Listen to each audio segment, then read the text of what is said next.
Hi అండి. నమస్తే. Welcome to అమ్మాయి లోకం. అందరూ ఎలా ఉన్నారు? నేనైతే చాలా బాగున్నాను. మీరందరూ కూడా బాగుండాలని మనస్ఫూర్తిగా కోరుకుంటున్నాను. ఇవాళ మన రెసిపీ వచ్చేసి పప్పులతో చాలా హెల్తీ స్నాక్ రెసిపీ. ఎలా చేయాలో చూద్దాం. స్కిప్ చేయకుండా చూడండి. ముందుగా మిక్సింగ్ బౌల్‌లో ఒక కప్పు పచ్చిశనగపప్పు తీసుకున్నాము.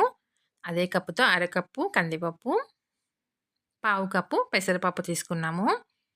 నీళ్లు పోసి వీటిని మంచిగా 2 సార్లు కడిగేసుకుందామండి.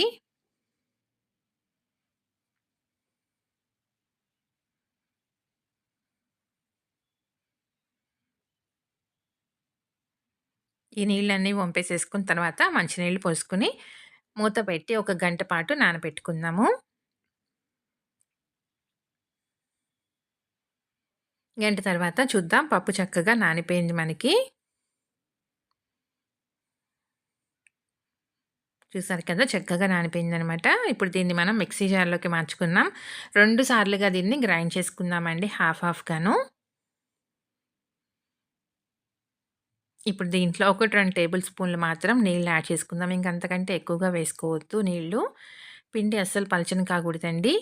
దీన్ని కొంచెం బరకగా గ్రైండ్ చేసుకుందాము. చూడండి ఇలా కొంచెం మనకి ఎక్కువ మెత్తగా ఉండాలనమాట పిండిగా. దీన్ని ఇలా పక్కన పెట్టుకుందాము. తర్వాత మిక్సీ జార్‌లో మిగిలిన పప్పు కూడా వేసుకుందామండి. వేసి దీంట్లో నీళ్ళేమి వేయకుండా ఇందాకటి కంటే కొంచెం ఎక్కువగా గ్రైండ్ చేసుకొచ్చుకుందాం బరకగా ఉండే విధంగాను. మెత్తబడకూడదండి. ఇందాక కొంచెం ఎక్కువగా పిండిగా వేసుకున్నాము.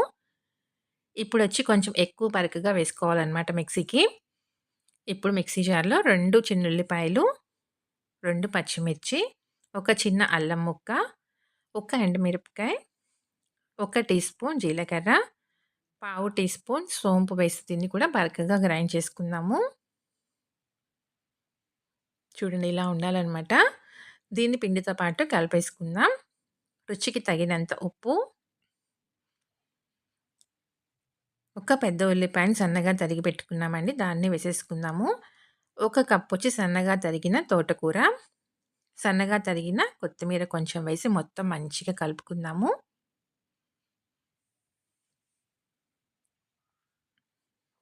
మనం తోటకూర వేసుకున్నాం కాబట్టి, ఫస్ట్ కొంచెం మెత్తగా గ్రైండ్ చేసుకున్నామండి. తర్వాత కొంచెం పలుకుగా గ్రైండ్ చేసుకున్నామనమాట. లేదంటే మనకి బైండింగ్ అనేది సరిగ్గా రాకుండా ఉంటుందండి. ఆకుకూర వేసుకోవటం వల్ల ఏంటంటే పగిలినట్టుగా వస్తుందనమాట. అందుకని కొంచెం ముందు వేసుకున్న వాయిని పిండిగా పట్టుకున్నామనుకోండి, మనకి కరెక్ట్‌గా బైండింగ్ ఉంటుందనమాట. కన్సిస్టెన్సీ కరెక్ట్‌గా ఉందండి. చూసారు కదా!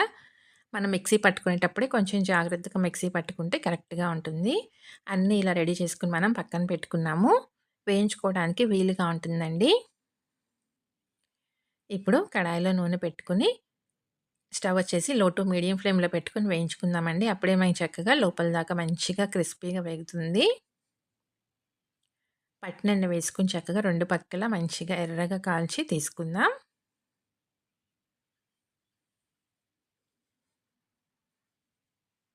పిల్లలకి కానివ్వండి, పెద్దవాళ్ళకి కానివ్వండి, ఈవినింగ్ టీ టైమ్‌లోకి ఒక మంచి స్నాక్ రెసిపీ అనమాట. పిల్లలు స్కూల్ నుంచి రాగానే తినాలన్నా కానివ్వండి, పిల్లలకి స్నాక్ బాక్స్‌లో పెట్టి ఇవ్వాలన్నా కానివ్వండి, ఒక మంచి రెసిపీ.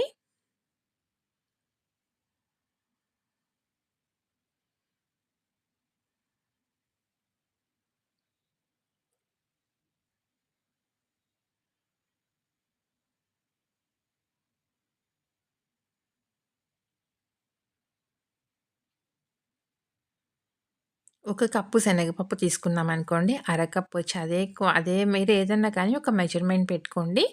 దాంతో ఒక కప్పు తీసుకున్నామనుకోండి శనగపప్పు, అరకప్పు వచ్చి కందిపప్పు, పావు కప్పు వచ్చి పెసరపప్పండి. టేస్ట్ చాలా బావుంటుంది.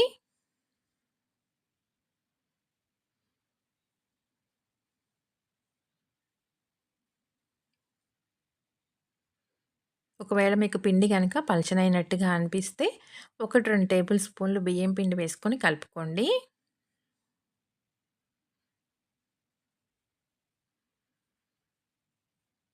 మనం మిక్సీ పట్టుకునేటప్పుడే చెక్ చేసుకుంటా నీళ్ళు యాడ్ చేసుకొని పట్టుకోవాలండి. 1, 2 టేబుల్ స్పూన్ల కంటే నీళ్ళు ఎక్కువగా వేసుకోవద్దు ఫస్ట్ వాయి పట్టుకునేటప్పుడు. రెండోసారి మిక్సీ పట్టుకునేటప్పుడు నీళ్ళు అస్సలు వేసుకోవద్దండి.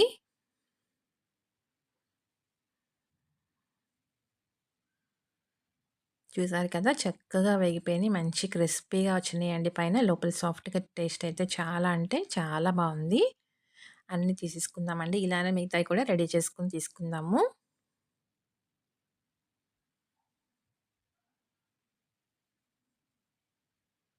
చూసారు కదా! ఎంత క్రిస్పీగా ఉందో. తప్పకుండా మీరు ట్రై చేసి చూడండి. మీకెలా వచ్చిందో కూడా నాకు తప్పనిసరిగా కమెంట్ చేయండి. అలానే వీడియో నచ్చినట్లయితే తప్పకుండా సబ్స్క్రైబ్ చేసుకొని ఒక లైక్ ఇచ్చేయండి. మీ ఫ్రెండ్స్‌కి, ఫ్యామిలీ మెంబర్స్‌కి షేర్ చేయండి. ఒకటి ఓపెన్ చేసి చూద్దాము. చూడండి పైన ఎంత క్రిస్పీగా ఉందనమాట. టేస్ట్ అయితే చాలా అంటే చాలా బావుంది. లోపల సాఫ్ట్‌గా తప్పకుండా ట్రై చేసి చూడండి. ఈరోజు రెసిపీ అయితే ఇంతేనండి. రేపు ఇంకో కొత్త రెసిపీతో మీ ముందుకొచ్చేస్తాను. Thank you for watching.